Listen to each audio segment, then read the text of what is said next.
Hi hello ಎಲ್ಲರಿಗೂ ನಮಸ್ಕಾರ. ಇವತ್ತು ನಾನು ಬೆಳಗ್ಗೆಯಿಂದ ವ್ಲಾಗ್ ಸ್ಟಾರ್ಟ್ ಮಾಡಿದ್ದೀನಿ. ನೋಡಿ, ನನ್ನ ಚಿಕ್ಕ ಮಗಳು 6 ಗಂಟೆಗೆ ಎದ್ದು ಆಟ ಆಡ್ತಾ ಇದ್ದಾಳೆ. ಇನ್ನು ನನ್ನ ದೊಡ್ಡ ಮಗಳು ಎದ್ದಿಲ್ಲ. ಅವಳು ಸ್ಕೂಲ್ ಕಳಿಸ್ಬಿಟ್ಟು ವ್ಲಾಗ್ ಕಂಟಿನ್ಯೂ ಮಾಡ್ತೀನಿ. ನೋಡಿ, ಇವಾಗ ನನ್ನ ದೊಡ್ಡ ಮಗಳನ್ನ ಸ್ಕೂಲ್ ಕಳಿಸಾಯಿತು. ನಮ್ಮಮ್ಮ ಇವತ್ತು ಸಿಂಪಲ್ಲಾಗಿ ಟಿಫನ್ನಿಗೆ ಅಂತ ಅನ್ನ ಒಗ್ಗರಣೆ ಮಾಡಿಟ್ಟಿದ್ರು. ಅನ್ನ ಒಗ್ಗರಣೆ ಮಾಡಿಟ್ಬಿಟ್ಟು ಚಿಕ್ಕ ಮಗಳನ್ನ ಸ್ನಾನಕ್ಕೆ ಅಂತ ಕರ್ಕೊಂಡೋಗಿದ್ದಾರೆ. ಬನ್ನಿ, ಅವಳನ್ನ ಕರ್ಕೊಂಡು ಬರೋಣ. ಅವಳದು ಸ್ನಾನ ಆಗಿದೆ, ಇವಾಗ ಫ್ರೆಶ್ ಆಗಿದ್ದಾಳೆ. ಅವಳನ್ನ ರೆಡಿ ಮಾಡಬೇಕು. ಸೊ ಅವಳನ್ನ ರೆಡಿ ಮಾಡಿ ನೆಕ್ಸ್ಟು ನಾನು ಟಿಫನ್ ಮಾಡಬೇಕು. ನೋಡಿ, ಅವಳನ್ನ ರೆಡಿ ಮಾಡಾಗಿದೆ, ಮಲ್ಕೊಂಡಿದ್ದಾಳೆ. ಅವಳನ್ನ ಮಲಗಿಸ್ಬಿಟ್ಟು ನಾನು ಟಿಫನ್ ಮಾಡೋಕ್ಕೆ ಹೋಗಬೇಕು. ಸೊ ಬನ್ನಿ, ಮಲಗಿಸ್ಬಿಟ್ಟು ಆಮೇಲೆ ನೆಕ್ಸ್ಟು ಟಿಫನ್ ಮಾಡೋಕ್ಕೆ ಹೋಗೋಣ. ನೋಡಿ, ಅವಳನ್ನ ಮಲಗ್ಸೋಕೆ ಕರ್ಕೊಂಡು ಹೋಗ್ತಾ ಇದ್ದೀನಿ.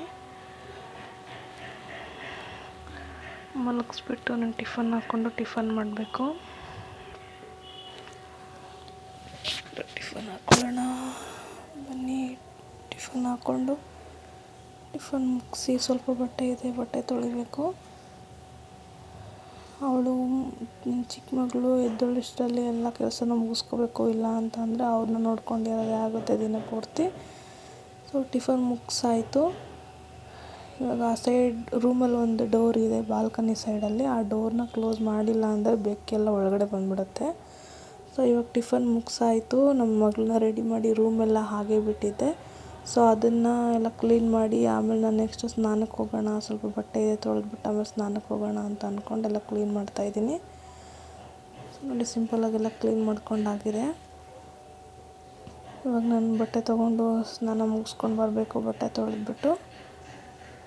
ಸೊ ನೋಡಿ, ನಾನು ಇವಾಗ ಸ್ನಾನಕ್ಕೆ ಅಂತ ಬಟ್ಟೆ ತೊಗೊಂಡು ಹೋಗ್ತಾಯಿದ್ದೀನಿ. ಸೊ ಸ್ನಾನ ಕೂಡ ಆಗಿದೆ. ಬಟ್ಟೆ ತೊಳೆದಿದ್ನಲ್ಲ, ಆ ಬಟ್ಟೆನೂ ಒಣಗಾಕ್ಬಿಟ್ಟು ಬಂದುಬಿಡೋಣ ಬನ್ನಿ. ಇದ್ದೇ ಇರುತ್ತಲ್ಲ, ಚಿಕ್ಕ ಮಗು ಅಂದಮೇಲೆ ತುಂಬ ಬಟ್ಟೆ ಇರುತ್ತೆ. ಡೈಲಿ ವಾಶ್ ಮಾಡಲೇಬೇಕು, ಇಲ್ಲಾಂದರೆ ಆಗಲ್ಲ. ಸೊ ಬಟ್ಟೆಗಳೆಲ್ಲ ಒಣಗಾಕಿ ನೆಕ್ಸ್ಟು ನಾನು ಸ್ವಲ್ಪ ಹೊತ್ತು ರೆಸ್ಟ್ ಮಾಡಿ ಆಮೇಲೆ ಎದ್ದು ಲಂಚ್ ಮಾಡ್ಕೊಳ್ಳೋಣ ಅಂತ ಅಂದ್ಕೊಂಡಿದ್ದೀನಿ. ಚಿಕ್ಕ ಮಗು ಇದೆ ಅಲ್ಲ, ಸೊ ರಾತ್ರಿ ಎಲ್ಲ ಸರಿಯಾಗಿ ನಿದ್ದೆ ಇರೋಲ್ಲ. ಸ್ವಲ್ಪ ಹೊತ್ತು ರೆಸ್ಟ್ ಮಾಡಿ ಆಮೇಲೆ ನೆಕ್ಸ್ಟು ಲಂಚ್ ಮಾಡಿಕೊಂಡು ತಿನ್ನೋಣ ಅಂತ ಅಂದ್ಕೊಂಡಿದ್ದೀನಿ. ಸೊ ನೋಡಿ, ಫಿನಿಶ್ ಆಯಿತು ಬಟ್ಟೆ ಎಲ್ಲ ಒಣಗಾಕಿ. ನೋಡಿ, ನಾನು ಕೂಡ ಸಿಂಪಲ್ಲಾಗಿ ರೆಡಿಯಾಗಿ ಇವಾಗ ಸ್ವಲ್ಪ ಹೊತ್ತು ರೆಸ್ಟ್ ಮಾಡೋಣ ಅಂತ ಹೋಗ್ತಾಯಿದ್ದೀನಿ. ರೆಸ್ಟ್ ಮಾಡಾಗಿದೆ, ಬಂದು ನೆಕ್ಸ್ಟ್ ಇವಾಗ ಲಂಚ್ ಮಾಡೋಣ ಅಂತ ಮಾಡ್ಕೊತಾ ಇದ್ದೀನಿ. ಲಂಚಿಗೆ ನಾನು ಒಬ್ಬಳಿಗೆ ಅಂತ ಇವತ್ತು ಸ್ವಲ್ಪ ರೈಸ್ ಬಾತ್ ಮಾಡ್ಕೊಳ್ಳೋಣ ಅಂತ ಮಾಡ್ಕೊತಾ ಇದ್ದೀನಿ. ಏನಿಲ್ಲ, ನೀವು ಏನೇನು ಹಾಕ್ತೀರಾ ಇಂಗ್ರೀಡಿಯೆಂಟ್ಸ್ ಅದೇನೇ. ಮೆಂತ್ಯ ಸೊಪ್ಪು, ಟೊಮೆಟೊ, ಕೊತ್ತಂಬರಿ ಮತ್ತು ಸ್ವಲ್ಪ ಬಟಾಣಿ, ಈರುಳ್ಳಿ, ಮತ್ತು ನಾನಿಲ್ಲಿ ಶುಂಠಿ ಬೆಳ್ಳುಳ್ಳಿ ಪೇಸ್ಟ್ ಯೂಸ್ ಮಾಡ್ತಾಯಿಲ್ಲ, ಅದನ್ನು ಜಜ್ಜಿ ಹಾಗೆ ಹಾಕೋತಾ ಇದ್ದೀನಿ ಒಗ್ಗರಣೆಗೆ. ಮಾಮೂಲಿ ಲವಂಗ, ಚಕ್ಕೆ ಲವಂಗ, ಪಲಾವ್ ಎಲೆ, ಒಂದು ಮರಾಠಿ ಮೊಗ್ಗು ಎಲ್ಲ ಹಾಕ್ಕೊಂಡು, ಈರುಳ್ಳಿ ಹಾಕ್ಕೊಂಡು, ಬಟಾಣಿ ಹಾಕ್ಕೊಂಡು, ಶುಂಠಿ ಬೆಳ್ಳುಳ್ಳಿದೇನು ಜಜ್ಜಿಟ್ಕೊಂಡಿದ್ದೆ ಅದನ್ನು ಹಾಕ್ಕೊಂಡು ಫ್ರೈ ಮಾಡ್ಕೊತಾ ಇದ್ದೀನಿ. ಫ್ರೈ ಮಾಡ್ಕೊಂಡಾದ್ಮೇಲೆ ಮೆಂತ್ಯ ಸೊಪ್ಪು ತೊಳೆದ್ಬಿಟ್ಟು ಚಿಕ್ಕದಾಗಿ ಕಟ್ ಮಾಡಿ ಇಟ್ಕೊಂಡಿದ್ದೆ, ಅದನ್ನು ಕೂಡ ಹಾಕ್ಕೊಂಡಿದ್ದೀನಿ. ಅದಾದಮೇಲೆ ಲಾಸ್ಟಲ್ಲಿ ಟೊಮೊಟೊ ಕೂಡ ಹಾಕ್ಕೊಂಡು ಚೆನ್ನಾಗಿ ಫ್ರೈ ಮಾಡಿಕೊಂಡು, ನೀವು ಎಷ್ಟು ಹಾಕ್ತೀರಾ ಅಕ್ಕಿ ಅಷ್ಟದ್ದು ಅಳತೆ ನೋಡಿಕೊಂಡು ನೀರು ಹಾಕ್ಕೊಂಡು 2 ವಿಷಲ್ ಕೂಗಿಸ್ಕೊಂಡ್ರೆ ಕ್ವಿಕ್ಕಾಗಿ ರೈಸ್ ಬಾತ್ ರೆಡಿ ಆಗುತ್ತೆ. ನಾನಿಲ್ಲಿ ಚಿಲ್ಲಿ ಯೂಸ್ ಮಾಡಿಲ್ಲ, ಅಂದರೆ ಮೆಣಸಿನ್ಕಾಯಿ ಯೂಸ್ ಮಾಡಿಲ್ಲ. ನಾನು ಸಾಂಬಾರು ಪೌಡರ್ ಹಾಕ್ಕೊಂಡು ಮಾಡ್ಕೊತಾ ಇದ್ದೀನಿ. ಸೊ ನೀವು ಒಂದು ಸತಿ ಟ್ರೈ ಮಾಡಿ, ತುಂಬ ಚೆನ್ನಾಗಿ ಬರುತ್ತೆ. ಇದನ್ನು 2 ವಿಷಲ್ ಇವಾಗ ಕೂಗಿಸ್ಕೊಂಡು ಬರೋಣ. 2 ವಿಷಲ್ಲು ಕೂಗಿಸ್ಕೊಂಡು ಬರೋಷ್ಟರಲ್ಲಿ ನೆನ್ನೆ ನಮ್ಮಮ್ಮ ಒಂದು ಮನೆ ಇನಾಗ್ರೇಷನ್ನಿಗೆ ಅಂತ ಹೋಗಿದ್ದರು. ಅಲ್ಲಿಂದ ಗಿಫ್ಟ್ ಅಂತ ಏನೋ ಕೊಟ್ಟಿದ್ದಾರೆ. ಸೊ ಅದನ್ನು ಓಪನ್ ಮಾಡಿ ನೋಡಿರಲಿಲ್ಲ. ಇವಾಗ ಓಪನ್ ಮಾಡಿ ನೋಡ್ಕೊಂಡು ಬರೋಣ ಬನ್ನಿ. ನೋಡಿ, ಓಪನ್ ಮಾಡಿದ್ದೀನಿ. ಮಾಮೂಲಿ ಅದೇ ಬ್ಲೌಸ್ ಪೀಸ್ ಕೊಟ್ಟಿದ್ದಾರೆ, ಬಳೆ ಕೊಟ್ಟಿದ್ದಾರೆ. ನೋಡಿ ಎಷ್ಟು ಚೆನ್ನಾಗಿ ಪ್ಯಾಕ್ ಮಾಡಿದ್ದಾರೆ. ಅದು ಅರಿಶಿನ ಕುಂಕುಮ ಲೀಫ್ ಇಟ್ಟು ಪಿನ್ ಮಾಡಿದ್ದಾರೆ. ಇದ್ರ ಒಳಗಡೆ ಏನಿದೆ ಅಂತ ನೋಡೋಣ ಬನ್ನಿ.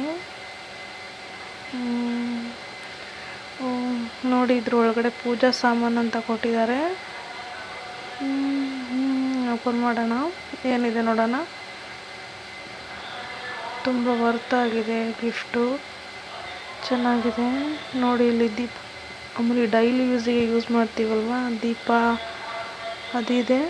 ಮತ್ತು ಇಲ್ಲೊಂದು ಬಟ್ಲು ಕೂಡ ಕೊಟ್ಟಿದ್ದಾರೆ. ಬಟ್ಲು ಡಿಸೈನ್ ನೋಡಿ ಮೇಲೆ ಯಾವ ರೀತಿ ಇದೆ, ತುಂಬ ಚೆನ್ನಾಗಿದೆ, ತುಂಬ ವೆಯ್ಟ್ ಆಗಿದೆ, ಎಷ್ಟು ತಿಕ್ಕಾಗಿದೆ ನೋಡಿ ಇದು. ಚೆನ್ನಾಗಿದೆ. ಮತ್ತು ಅರಿಶಿನ ಕುಂಕುಮ ಕೊಡೋದಕ್ಕೆ ಬಟ್ಲು ಕೂಡ ಕೊಟ್ಟಿದ್ದಾರೆ. 4 ಬಟ್ಲು ಇದೆ, ಅದು ಕೂಡ ಚೆನ್ನಾಗಿದೆ. ಮತ್ತು ತಟ್ಟೆ ನೋಡಿ, ತಟ್ಟೆಯಲ್ಲಿ ಪಿಕಾಕ್ ಡಿಸೈನ್ ಇದೆ, ಅದಕ್ಕೆ ಪೇಂಟ್ ಕೂಡ ಕಲರ್ ಕೂಡ ಇದೆ. ಕಲರ್ ಕಾಂಬಿನೇಷನ್ ನೋಡಿ ಎಷ್ಟು ಚೆನ್ನಾಗಿದೆ. ಗಿಫ್ಟ್ ಅಂತೂ ವರ್ತ್ ಅಂತೂ ತುಂಬ ಚೆನ್ನಾಗಿದೆ. ಯಾರಿಗಾದರೂ ಮನೆ ಇನಾಗ್ರೇಷನ್ಗೆ ಗಿಫ್ಟ್ ಏನು ಕೊಡೋದು ಅಂತ ಅನಿಸಿದರೆ ನೀವು ಒಂದ್ಸಲ ಇದನ್ನು ಟ್ರೈ ಮಾಡ್ಬೋದು.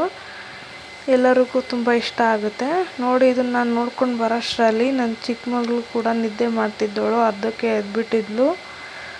ಸೊ ಮತ್ತೆ ಅವಳನ್ನ ನೋಡಿಕೊಂಡು ಅವಳನ್ನ ಆಟ ಆಡಿಸ್ಕೊಂಡು ನೆಕ್ಸ್ಟು ಅಷ್ಟರಲ್ಲಿ ವಿಜಲ್ ಕೂಗಿದ್ದು ಆಫ್ ಮಾಡಿದ್ದೀನಿ. ಅದು ಆರೋ ತನಕ ಇವಳನ್ನ ಆಟ ಆಡಿಸ್ಕೊಂಡು ಆಮೇಲೆ ನಾನು ಲಂಚ್ ಮಾಡ್ಕೊಳ್ಳೋಣ ಅಂತ ಅಂದ್ಕೊಂಡೆ.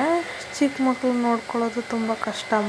ನೋಡಿಕೊಂಡು ಕೆಲಸ ಮಾಡೋದಿದೆಯಲ್ಲ ಅದು ಇನ್ನೂ ಕಷ್ಟ, ಏನು ಮಾಡೋಕ್ಕಾಗಲ್ಲ. ನಾನಿನ್ನು ಲಂಚ್ ಮುಗಿಸಿ ಇವಳ ಜೊತೆ ಟೈಮ್ ಸ್ಪೆಂಡ್ ಮಾಡೋಷ್ಟರಲ್ಲಿ ನನ್ನ ದೊಡ್ಡ ಮಗಳು ಬಂದಿರ್ತಾಳೆ. ಅವಳಿಗೆ ಹೋಮ್ವರ್ಕ್ ಮಾಡಿಸ್ಬೇಕು, ಅವಳನ್ನ ನೋಡ್ಕೋಬೇಕು. ಸೊ ನೋಡಿ, ನನ್ನ ದೊಡ್ಡ ಮಗಳು ಕೂಡ ಬಂದಿದ್ದಾಳೆ. ಅಮ್ಮ ಹೋಮ್ವರ್ಕ್ ಮಾಡಿಸು ಅಂತ. ಹೋಮ್ವರ್ಕ್ ಮಾಡು ಅಂತ ಅಂದರೆ ನಾನು ಅರ್ಧ ಮಾಡ್ತೀನಿ, ನೀನು ಅರ್ಧ ಮಾಡಿಕೊಡು ಅಂತ ಡಿಮ್ಯಾಂಡ್ ಮಾಡ್ತಾಯಿದ್ದಾಳೆ ನನಗೇ. ಹೋಮ್ವರ್ಕ್ ಕೊಡ್ತಾರೆ ಅಂತೇಳಿ ಇವತ್ತು ಹೋಮ್ವರ್ಕ್ ಬುಕ್ನ ಕೂಡ ಮನೇಲೇ ಇಟ್ಬಿಟ್ಟು ಹೋಗ್ಬಿಟ್ಟಿದ್ದಾಳೆ. ಆಯಿತು, ಅದನ್ನು ಫೋನಲ್ಲಿ ಕಳಿಸ್ಕೊಟ್ಟಿದ್ದಾರೆ ಬರಿ ಅಂತ ಹೇಳಿದ್ರೆ ನೀನು ಬರಿ, ನೀನು ಸ್ವಲ್ಪ ಬರಿ, ನಾನು ಸ್ವಲ್ಪ ಬರಿ ಅಂತ ಟೈಮ್ ಪಾಸ್ ಮಾಡ್ತಾಯಿದ್ದಾಳೆ ನೋಡಿ. ಎಷ್ಟು ತರಲೆ ಇರುತ್ತೆ ಮಕ್ಕಳು ಇವಾಗ. ಹೋಮ್ವರ್ಕ್ ಮಾಡೋಕ್ಕೆ ಕಷ್ಟ, ಓದೋಕ್ಕೆ ಕಷ್ಟ. ಇವಾಗ ಫೋನ್ ಕೊಟ್ಟರೆ ಆರಾಮಾಗಿ ನೋಡ್ಕೊಂಡು ಕೂತ್ಕೊಂಡಿರ್ತಾರೆ. ನೋಡಿ ಎಷ್ಟು ಆಟ ಆಡ್ತಾಯಿದ್ದಾಳೆ ಅಂತ. ಹೋಮ್ವರ್ಕ್ ಮಾಡು ಅಂತ ಅಂದರೆ ಬುಕ್ ಕೂಡ ಮಾಡಲ್ಲ ನೋಡಿ, ಪ್ಯಾಡ್ ಇಟ್ಕೊಂಡು ಡ್ಯಾನ್ಸ್ ಆಡ್ತಾ ಇದ್ದಾಳೆ. ಹೋಮ್ವರ್ಕ್ ಮಾಡು ಬುಕ್ ಎತ್ಕೊಂಡು ಅಂತ ಅಂದರೆ ಅಮ್ಮ ಪ್ಲೀಸ್ ಅಮ್ಮ ನೀನು ಮಾಡಿಕೊಡು ಅಂತ ಹಂಗೆ ಹೇಳ್ತಾ ಇದ್ದಾಳೆ. ಟೇಬಲ್ಸ್ ಬರಿ ಅಂತಂದರೆ ಟೇಬಲ್ಸ್ ಕೊಟ್ಟಿದ್ದಾರೆ ಇವತ್ತು 7ಇಂದ 10ವರೆಗೂ. 2 ಟೈಮ್ಸ್ ಅದನ್ನು ಬರೀಬೇಕು ಇವರು. ಸೊ ಬರಿ ಅಂತ ಅಂದರೆ ನೋಡಿ ಮಕ್ಕಳು ತಲೆ ಎಲ್ಲ ಚೆಚ್ಕೋತಾ ಇದ್ದಾಳೆ ಬರೆಯೋಕ್ಕಾಗಲ್ಲ ಅಂತ ನೋಡಿ. ಹೋಮ್ವರ್ಕ್ ಮಾಡು ಅಂದರೆ ಅಲ್ಲೋಗಿ ನಿಂತ್ಕೊಂಡಿದ್ದಾಳೆ. ಹೋಮ್ವರ್ಕ್ ಮಾಡಿಸೋದಂತೂ ತುಂಬಾ ಕಷ್ಟ. ಹೆಂಗೋ ಮಾಡಿ ಹೋಮ್ವರ್ಕ್ ಸ್ಟಾರ್ಟ್ ಮಾಡಿದ್ದಾಳೆ ಬರೆಯೋಕ್ಕೆ. ಅವಳು ಹೋಮ್ವರ್ಕ್ ಮಾಡ್ತಾ ಇದ್ದಾಳೆ ನೋಡಿ. ನನ್ನ ಚಿಕ್ಕ ಮಗಳು ಬಾಯಿಗೆ ಕೈ ಹಾಕ್ಕೊಂಡಿದ್ದಾಳೆ. ಅದು ಇವಾಗ ಕಲ್ತ್ಕೊಂಡಿರೋದು. ಬಾಯಿ ಕೈ ಹಾಕ್ಕೊಂಡ್ರೆ ಅವ್ರಿಗೇನೋ ಒಂಥರ ಖುಷಿ ಅಂತ ಅನಿಸುತ್ತೆ. ಸೊ ಅದನ್ನ ಇಟ್ಕೊಳ್ಳೋಕೆ ಬರಲ್ಲ, ಆವಾಗ ಅಳುತ್ತೆ ಅದು. ಮತ್ತೆ ನೋಡಿ ಹೋಮ್ವರ್ಕ್ ಕೂಡ ಫಿನಿಶ್ ಆಯಿತು ಅವಳದು. ಊಟ ಮಾಡಿಸಿ ಮಲಗಿಸ್ಬೇಕು. ಇದು ನಂದು ಇವತ್ತಿನ ಬ್ಲಾಗು. ಡೈಲಿ ವ್ಲಾಗ್ ಮಾಡೋಕ್ಕಾಗಲ್ಲ, ಯಾಕೆಂದರೆ ಚಿಕ್ಕ ಮಗು ಇರುತ್ತಲ್ವ ಅದಕ್ಕೆ. ಪ್ಲೀಸ್ ಇಷ್ಟ ಆದರೆ ಲೈಕ್ ಮಾಡಿ, ಶೇರ್ ಮಾಡಿ, ಸಬ್ಸ್ಕ್ರೈಬ್ ಮಾಡಿ. Thank you.